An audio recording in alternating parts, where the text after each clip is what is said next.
നല്ല ശബ്ദം കേട്ടോ. അപ്പം ഞാൻ പറയാൻ വന്നത്, നമ്മുടെ കുഞ്ഞുങ്ങൾക്ക് വേണ്ടിയിട്ട് നമ്മൾ ജീവിക്കാൻ, സന്തോഷത്തോടെ ജീവിക്കണം. ഞാൻ റിക്കവറായി വരുമെന്നാണ് എൻ്റെ വിശ്വാസം. അതുപോലെ എന്നെ സ്നേഹിക്കാനും പ്രാർത്ഥിക്കാനുമായിട്ട് ഒരുപാട് പേരുണ്ടെന്ന് അറിഞ്ഞത് എനിക്ക് ഒരുപാട് പേര് വിളിച്ച് ഞങ്ങളുണ്ടെന്ന് പറഞ്ഞത് എൻ്റെ ഹൃദയത്തെ സത്യം പറഞ്ഞാൽ തൊട്ടു. അതുപോലെ ഏറ്റവും വലിയ കാര്യം, എനിക്ക് തിരുമേനി, നമ്മുടെ അറിയാം, ഞാൻ കഴിഞ്ഞ എപ്പിസോഡിൽ പറഞ്ഞ തിരുമേനി വന്ന് പ്രാർത്ഥിച്ചു, ഇന്നും പ്രാർത്ഥിച്ചു. എനിക്ക് ഭയങ്കര സന്തോഷം. ഹായ്, നമസ്കാരം. രേണുസുതി ഒഫീഷ്യൽ യൂട്യൂബ് ചാനലിലേക്ക് അല്ലെങ്കിൽ എൻ്റെ വീഡിയോയിലേക്ക് നിങ്ങൾക്ക് സ്വാഗതം. അപ്പം സബ്സ്ക്രൈബ് ചെയ്യാത്തവരൊക്കെ സബ്സ്ക്രൈബ് ചെയ്യണമെന്ന് സബ്സ്ക്രൈബ് ചെയ്യാത്തവർ സബ്സ്ക്രൈബ് ചെയ്തെന്ന് വിശ്വസിക്കുന്നു. നിങ്ങൾ ഓർക്കും നല്ല ചേഞ്ച് ഉണ്ടല്ലോ, എൻ്റെ മുടിയൊക്കെ വെട്ടി ഒരുമാതിരി ഇരിക്കുന്നതെന്ന് ഓർക്കല്ലേ, ഇതിനെ കളിയാക്കരുത്. ഞാനൊന്ന് ചേഞ്ച് ആയിക്കോട്ടെ എന്ന് വെച്ചിട്ട് ചെയ്തതല്ല, കാര്യം പറയാം. അപ്പോൾ ഞാൻ കഴിഞ്ഞ ദിവസം നിങ്ങൾ വീഡിയോ കണ്ടല്ലോ, നമ്മുടെ യൂട്യൂബ് ചാനലിൽ കൂടെ, മെയിൻ സ്ട്രീം വണ്ണിൻ്റെ യൂട്യൂബ് ചാനലിൽ കൂടെ എൻ്റെ വീഡിയോ. എനിക്ക് പറയാനുള്ള, ഞാൻ എന്നും പറയുന്ന പോലെ എൻ്റെ പ്രേക്ഷകരോട് എനിക്ക് എന്തെങ്കിലും പറയാനുണ്ടെങ്കിൽ ഞാൻ അവരുടെ മുഖത്ത് നോക്കി പറയും. അതാണ് ഇന്നലെ പറഞ്ഞത്. അപ്പം നിങ്ങൾക്ക് ഇന്നലെ കഴിഞ്ഞ ദിവസമായിട്ട് ഞാൻ നിങ്ങളോട് പറഞ്ഞത്. അപ്പം എന്താ പറയുക, ഞാൻ 3 ദിവസമായിട്ട് ഞാൻ ഹോസ്പിറ്റലിൽ പോയി. 3 ദിവസമായിട്ട് ഇപ്പം ഹോസ്പിറ്റലിൽ വീട് ഇത് തന്നെയാണ്. അപ്പം എന്താ അതിനെപ്പറ്റി പറയാൻ വന്നത്, വേറൊന്നുമല്ല.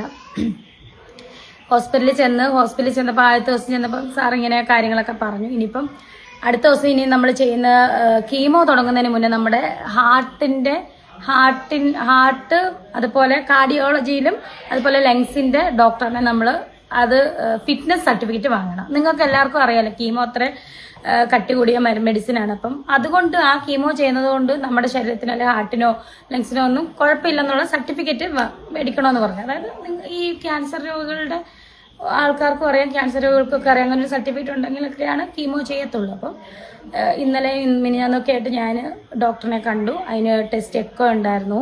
അതുപോലെ ECG ഒക്കെ എടുത്തു. അപ്പം സർട്ടിഫിക്കറ്റ് ഇത് ഓക്കെ ആണെന്നുള്ളത് കിട്ടി. അതുപോലെ ലങ്സിൻ്റെ ഡോക്ടറെ കണ്ടു, കിട്ടി. ഇനിയിപ്പോൾ നമ്മൾ അടുത്ത ദിവസങ്ങളിൽ പോയിട്ട് കീമോ പോട്ടൊക്കെ ഇടണം. കീമോ ചെയ്യാനുള്ള കാര്യങ്ങളൊക്കെ നമ്മൾ ചെയ്യണം. അതുപോലെ ക്ലിപ്പ് എന്ന് പറയുന്നൊരു സാധനം ഉണ്ട്, അത് ട്രീറ്റ്മെൻറ്റിൻ്റെ ഭാഗമാണ്, അതിടണം.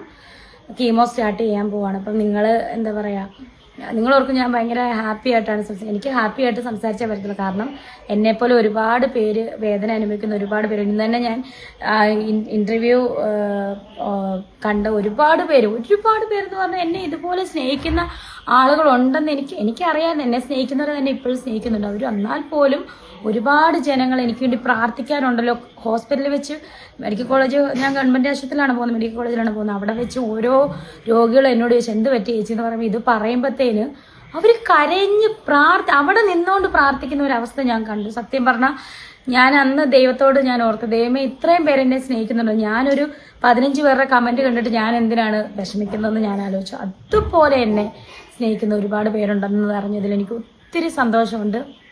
എൻ്റെ വിശേഷമായിട്ട് ഞാൻ എൻ്റെ ചാനലിൽ വരുമെന്ന് പറഞ്ഞത് അത് സത്യമാണ്. ഞാനിനി എൻ്റെ വിശേഷങ്ങളും കാര്യങ്ങളൊക്കെ എൻ്റെ ചാനലിൽ ഞാൻ അറിയിക്കും. എന്നെ ഒരുപാട് കൈത്താങ്ങൽ തന്ന, സത്യം പറഞ്ഞാൽ ഒരുപാട് സുഹൃത്തുക്കളുണ്ട്. പേര് പറഞ്ഞാൽ അവിടെ പേര് പറഞ്ഞു, കാരണം എനിക്ക് കുറച്ച് മറവി പ്രശ്നമായിപ്പോയി. വേറൊന്നും വല്ല ടെൻഷൻ, അങ്ങോട്ടും ഇങ്ങോട്ടും ഓട്ടവും കാര്യങ്ങളും ഹോസ്പിറ്റലും ഇന്ന് തൊട്ട് മരുന്നൊക്കെ, എൻ്റെ വായൊക്കെ ഒന്ന് പൊട്ടിയിട്ടുണ്ട് ചെറുതായിട്ട്. അപ്പം മരുന്നൊക്കെ കഴിക്കണം. അപ്പം അതുകൊണ്ട് മറന്നു പോയിട്ടുണ്ട്, ക്ഷമിക്കുക. ഏറ്റവും കൂടുതൽ ഞാൻ എപ്പോഴും പറയുന്നത് എൻ്റെ മാനേജർ കരീഷ്മ, അതുപോലെ എൻ്റെ വീട്ടുകാർ, ഒരുപാട് പേര് എന്നെ നമുക്ക് എന്താ പറയുക, നമുക്കൊന്നും ഇപ്പം ഇതിനിടയിൽ വന്ന് ഏതെങ്കിലും ഒരാൾ നെഗറ്റീവ് കമൻറ്റ് അവൾ ഒരിക്കലും പിരിവല്ല കേട്ടോ. പക്ഷെ അവർ വന്നൊന്ന് കാണുന്ന, എനിക്കൊന്നും തരാനോ ഒന്നിനുമല്ല, എന്നെ ഇവരൊക്കെ ഒന്ന് കാണുന്ന എനിക്ക് എൻ്റെ മനസ്സിന് ഭയങ്കര സന്തോഷമായിരിക്കും. കാരണം മനസ്സിന് എപ്പോഴും സന്തോഷം തരുന്ന കാര്യങ്ങളൊക്കെ തന്നെയാണ്. എനിക്ക് ഭയങ്കര സന്തോഷം. അവരെന്നെ വന്ന് കണ്ടല്ലോ, എന്നെ വിളിച്ച് തിരക്കിയല്ലോ, കാണാൻ പറ്റാത്തവരെന്നെ വിളിച്ച് തിരക്കിയല്ലോ. ഒരുപാട് പേര് കേട്ടോ, ഒരുപാട് പേരെന്ന് പറഞ്ഞാൽ ഒത്തിരി പേര് എന്നെ വിളിച്ച് തിരക്കി, ഒത്തിരി പേര്. ഇപ്പം സെലിബ്രിറ്റികളായിട്ടാണെങ്കിലും അവരൊക്കെ എൻ്റെ സുഹൃത്തുക്കളാണ്. അവരും അതുപോലെ എൻ്റെ ഫ്രണ്ട്സുകളിൽ, എനിക്കറിയില്ല എവിടെ നിന്നൊക്കെ ഈ ഫോൺ ഞാൻ ഇന്ന് താത്തു വെച്ചിട്ടില്ല, കോള് വന്നുകൊണ്ടിരിക്കും. ഇപ്പോഴും കോളിങ്ങനെ വന്നുകൊണ്ടിരിക്കുകയാണ്.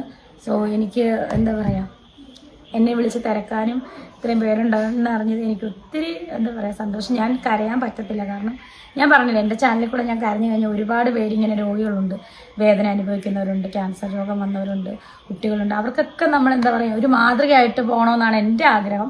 അപ്പം ഞാൻ മുന്നോട്ട് ഇങ്ങനെ തന്നെ പോകും. പിന്നെ എന്താ പറയുക, നമുക്ക് വേദനകളൊക്കെ ഉണ്ടാവും. അത് ഇങ്ങനെ അനുഭവിക്കുന്നവരോട് ഞാൻ പറയുകയാണ്, നമ്മൾ മനസ്സെപ്പോഴും ഞാൻ ഇതിൽ നിന്ന് റിക്കവർ ആകും തന്നെ ഉറച്ച് വിശ്വസിക്കുക. നമ്മൾ ഉറച്ച് വിശ്വസിക്കുക. നമ്മളെ നോക്കുന്ന ഡോക്ടേഴ്സിനെ ദൈവത്തെ പോലെ കാണുക, ദൈവത്തെ പോലെ വിശ്വസിക്കുക. ഞാൻ അങ്ങനെയാണ്, എൻ്റെ ഒരു തിയറിയാണ് ഞാൻ പറഞ്ഞത്. ഡോക്ടേഴ്സിനെ നമ്മളെ നോക്കുന്ന ഡോക്ടേഴ്സിനെ, എൻ്റെ കൂട്ടുകാരി ലക്ഷ്മി ജയൻ എന്നോട് പറഞ്ഞ പോലെ ഡോക്ടേഴ്സ് ഇനി നമ്മൾ ദൈവത്തെ പോലെ വിശ്വസിക്കുക. ഋതപ്പം വന്നു. ഹായ് ഋതപ്പ. ഋതപ്പൻ്റെ ഷർട്ടൊക്കെ അടിപൊളി ഷർട്ടൊക്കെ ഇട്ട് വന്നു. ഇത് ആര് മേടിച്ചെന്നാ ഋതപ്പ? ഗണു മേടിച്ചതാണോ? എന്ന് സ്കൂള് തുറന്നപ്പോൾ മേടിച്ചല്ലേ? സത്യം പറഞ്ഞാൽ ഞാനിത് മേടിച്ചിട്ട് ഞാനങ്ങ് വെകർന്ന് പോയായിരുന്നു. അപ്പൊ ഇത് ഇട്ടപ്പോൾ ഞാൻ ആലോചിച്ചു, ഇതെന്താ പുതിയ യൂണിഫോം ഒക്കെ കിട്ടിയുള്ളൂ. യൂണിഫോം പോലെ ഇരിക്കുന്ന ഋതപ്പ നല്ല ഷർട്ടാ കേട്ടോ. അപ്പം ഞാൻ പറയാൻ വന്നത്, നമ്മൾ നമ്മുടെ കുഞ്ഞുങ്ങൾക്ക് വേണ്ടിയിട്ട് നമ്മൾ ജീവിക്കുക, സന്തോഷത്തോടെ ജീവിക്കുക. നമ്മൾ ട്രീറ്റ്മെൻറ്റ് മുടക്കാതെ തന്നെ ചെയ്യുക. ഇനിയിപ്പോൾ എനിക്ക് ട്രീറ്റ്മെൻ്റ് ഒക്കെ തുടങ്ങിയപ്പോൾ ഷൂട്ടും ഒരുപാട് ഷൂട്ട് സിനിമ, നല്ലൊരു സിനിമയിൽ നല്ല വേഷം വന്ന് കിടക്കുമായിരുന്നു. പക്ഷെ ഞാനത് ചെയ്യും. എനിക്കറിയാം. ഞാൻ നമ്മുടെ ഒരു ചേട്ടനാണ്, ചേട്ടനോട് ഞാൻ പറയുകയാണ്, ചേട്ടാ ഞാൻ റിക്കവറായിട്ട് വന്നിട്ട് എനിക്ക് എൻ്റെ ആ സിനിമയുടെ വേഷം തന്നേക്കണം, അല്ലെങ്കിൽ ആ സിനിമ ഇല്ലെങ്കിൽ വേറെ പുതിയ സിനിമയുടെ വേഷം എനിക്ക് തന്നേക്കണം. അജിത്തേട്ടനോടാണ് ഞാൻ പറയുന്നത് കേട്ടോ, നമ്മുടെ അസോസിയേറ്ററാണ് സിനിമയിലൊക്കെ. ചേട്ടനോടാണ് പറയുന്നത്, വേഷം തന്നേക്കണം, ഞാൻ റിക്കവറായി വരുമെന്നാണ് എൻ്റെ വിശ്വാസം. അതുപോലെ എന്നെ സ്നേഹിക്കാനും പ്രാർത്ഥിക്കാനുമായിട്ട് ഒരുപാട് പേരുണ്ടെന്നറിഞ്ഞത് എനിക്ക് ഒരുപാട് പേര് വിളിച്ച് ഞങ്ങളുണ്ടെന്ന് പറഞ്ഞത് എൻ്റെ ഹൃദയത്തെ സത്യം പറഞ്ഞാൽ തൊട്ടു. അതുപോലെ ഏറ്റവും വലിയ കാര്യം, എനിക്ക് തിരുമേനി, നമ്മുടെ അറിയാം, ഞാൻ കഴിഞ്ഞ എപ്പിസോഡിൽ പറഞ്ഞ തിരുമേനി വന്ന് പ്രാർത്ഥിച്ചു, ഇന്നും പ്രാർത്ഥിച്ചു. എനിക്ക് ഭയങ്കര സന്തോഷമായി. കാരണം പ്രാർത്ഥിക്കാൻ അല്ലെങ്കിൽ എൻ്റെ കൂട്ടുകാരാണ് രേണു, ഞങ്ങൾ പ്രാർത്ഥിക്കാന്ന് പറഞ്ഞാൽ അതിനകത്തൊരു ശക്തിയുണ്ട്. മനസ്സറിഞ്ഞ് പറയുന്നതാണ് അവർ പ്രാർത്ഥിക്കാന്ന്. അപ്പം എന്നെ പോലെ ഈ ഒരു ക്യാൻസർ സ്റ്റേജൊക്കെ ഇരിക്കുന്നവർ അല്ലെങ്കിൽ അനുഭവിക്കുന്നവർക്ക് എല്ലാം ഒരു മാതൃകയായിട്ട് ഞാൻ മാറാൻ ആഗ്രഹിക്കുന്നു. ഞാൻ ട്രീറ്റ്മെൻറ്റ് പ്രോപ്പറായിട്ട് ചെയ്യാൻ ആഗ്രഹിക്കുന്നു. അപ്പോൾ അത് ചെയ്യും. നിങ്ങളുടെ പ്രാർത്ഥന വേണം. പലപ്പോഴും ഞാൻ കരഞ്ഞിട്ടില്ലെന്നൊന്നും പറയുന്നില്ല. ഇതറിഞ്ഞ പിന്നെ ചില രാത്രികളിലെ കാര്യം കാണാതൊക്കെ ഞാൻ കരഞ്ഞിട്ടുണ്ട്. എൻ്റെ വേണ്ടപ്പെട്ടവരുടെ മുന്നിൽ. എസ്പെഷ്യലി നിങ്ങൾക്കറിയാം, ഞാൻ ഡെയിലി വിളിച്ച് കരയുന്ന കരീഷ്മ. അവളെനിക്ക് ധൈര്യം തന്നാലും ആള് കുറച്ച് ഡൗൺ ആവും ചിലപ്പോൾ. എടി മോളെ ഞാനുണ്ട്, നീ ധൈര്യമായിട്ട് പോകാൻ. ഒരുപാട് പേര് ഇപ്പം പേര് പറഞ്ഞാൽ, ഞാൻ പറഞ്ഞില്ലേ, ഒരാളുടെ പേര് പറഞ്ഞില്ലേ അവർക്ക് വിഷമാവും. അതുകൊണ്ട് എന്നെ സ്നേഹിക്കുന്ന എല്ലാ ആൾക്കാരും എന്നെ വിളിച്ച് തിരക്കി. എനിക്ക് ഭയങ്കര എന്താ പറയുക, എൻ്റെ രോഗം പകുതി കുറഞ്ഞ പോലെ എനിക്ക് ഫീൽ ചെയ്യുന്നുണ്ട്. സോ കീമോ തുടങ്ങുവാണ്, നിങ്ങൾ പ്രാർത്ഥിക്കണം. എല്ലാ വിശേഷങ്ങളും നിങ്ങളെ അറിയിക്കാം എൻ്റെ ചാനലിൽ കൂടെ. അപ്പം ചാനൽ സബ്സ്ക്രൈബ് ചെയ്യാത്തവർ സബ്സ്ക്രൈബ് ചെയ്യണം. ലൈക്കും ഷെയറും സബ്സ്ക്രൈബും ഒക്കെ ചെയ്ത് കമൻറ്റൊക്കെ ഇടണം. സോ നിങ്ങളുടെ ഓരോരുത്തരുടെ സബ്സ്ക്രിപ്ഷനൊക്കെ സബ്സ്ക്രൈബ് ചെയ്യുന്നത് എനിക്ക് എന്താ പറയുക ഹെൽപ്പായിട്ട് മാറട്ടെ. So thank you.